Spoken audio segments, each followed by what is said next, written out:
আমার নাম রিয়া মণ্ডল। বর্তমানে আমার বয়স 29 এবং আমি বিবাহিত। আর এই ভুতুড়ে ঘটনাটি যখন ঘটে তখন আমার বয়স ছিল 15 বছরের মতো। সেই সময় আমাদের বাড়ির অবস্থান ছিল একটি ছোট্ট খালের পাশে।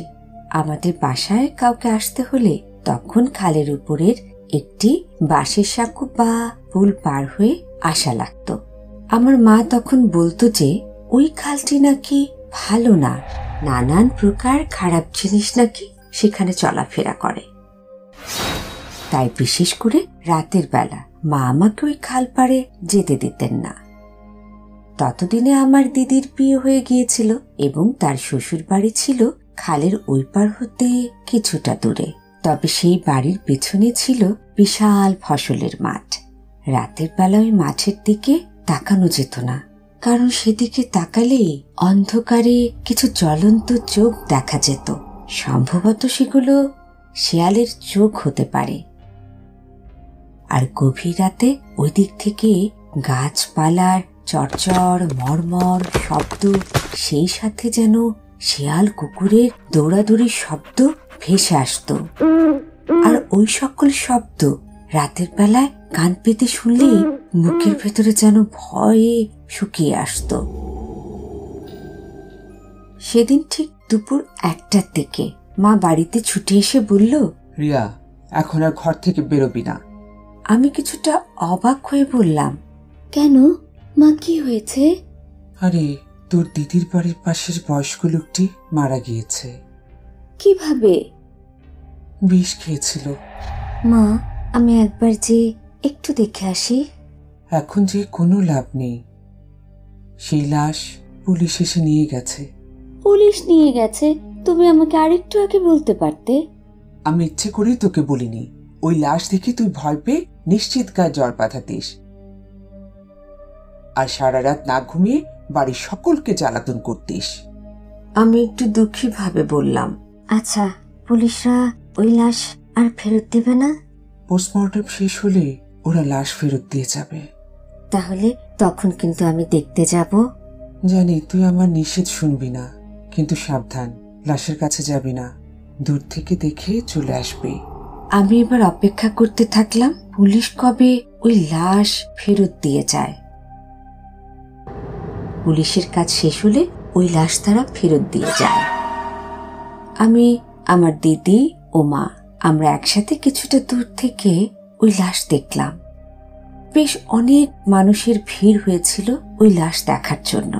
কিন্তু যখন লাশটিকে শ্মশানে নিয়ে যাওয়ার উপক্রম হলো তখন কিন্তু মোটে 5 জন লোক পাওয়া গেল। আর এর মধ্যে ছিল আমার জামাইবাবু। একে তো সন্ধ্যা হয়ে গিয়েছিল, তার উপর লাশ থেকে দুর্গন্ধ বাহির হচ্ছিল। তাই দ্রুত একটি ছোট্ট লরিতে করে ওই লাশটিকে নিয়ে শ্মশানের উদ্দেশ্যে রওনা হলো। বাকি কাহিনীটুকু আমি আমার জামাইবাবুর মুখে শুনেছিলাম।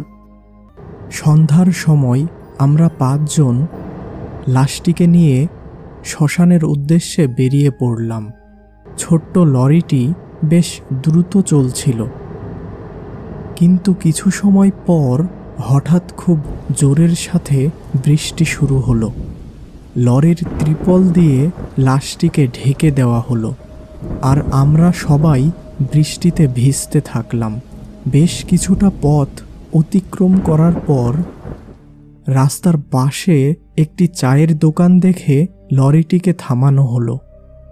ততক্ষণে বৃষ্টি থেমে গেছে, কিন্তু বৃষ্টির পানিতে ভেজার ফলে সকলের শরীর খুব ঠান্ডা হয়ে গিয়েছিল। তাই আমরা 1 কাপ চা পান করে নিজেদের শরীর গরম করার সিদ্ধান্ত নিলাম। কিন্তু এই মৃত মানুষটির ভাই, যিনি সম্পর্কে আমার দাদা হন, তিনি কিছুতেই লাশটিকে লরিতে একা রেখে চায়ের দোকানে যেতে রাজি হলেন না। অগত্যা তাকে লরিতে রেখে আমরা চায়ের দোকানের দিকে গেলাম। চা পান শেষে যখন আমরা লরির কাছে আসলাম তখন দাদাকে দেখে খুব ভীত ও চিন্তিত মনে হচ্ছিল। তিনি একেবারে ভয়ের সুরে বললেন, সে জেগে উঠেছে। কে জেগে উঠেছে? আমি লাশের পাশে বসেছিলাম, হঠাৎ এক দমকা হাওয়ায় লাশের উপরের কাপড় সরে গেল, আর সাথে সাথে সে উঠে বসল। আমি ভয়ে লরি থেকে লাফ দিয়ে এই নিচে পড়ি। আরে কি বলছেন এইসব? লাশ কখনো এভাবে উঠে বসতে পারে? নিশ্চয় উনি ভয় ও শোকে ভুল কিছু দেখেছেন। আমাদের উচিত এবার তাকে লাশের পাশে না বসতে দিয়ে ড্রাইভারের সাথে সামনে বসতে দেওয়া। দাদুকে সামনে বসানো হলো, কিন্তু এবার তিনি কোনো প্রকার বিরোধ করলেন না। যথারীতি লাশ শ্মশানে দাহ করে আমরা বেশ গভীর রাতে বাড়ি পৌঁছালাম। বিছানায় যে আর ঘুমানোর ইচ্ছা হলো না।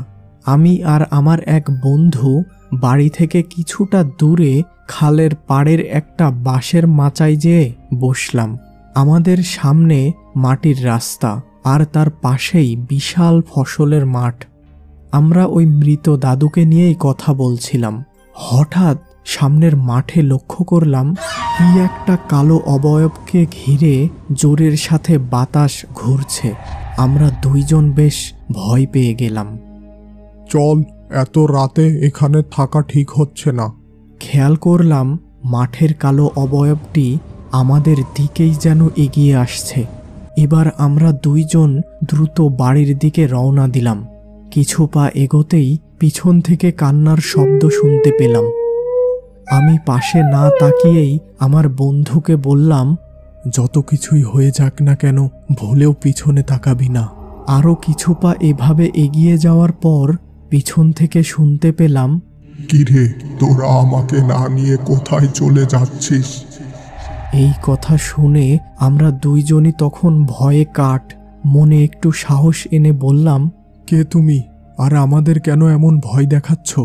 ঠিক তখনই একটু গরম হাওয়া যেন আমার পিছন থেকে ক্রস করে সামনে এসে বলল, আমি তো সেই যাকে তোরা শ্মশানে রেখে চলে আসলি। এই কথা শোনার পরই আমরা সেখানে অজ্ঞান হয়ে পড়ে যাই।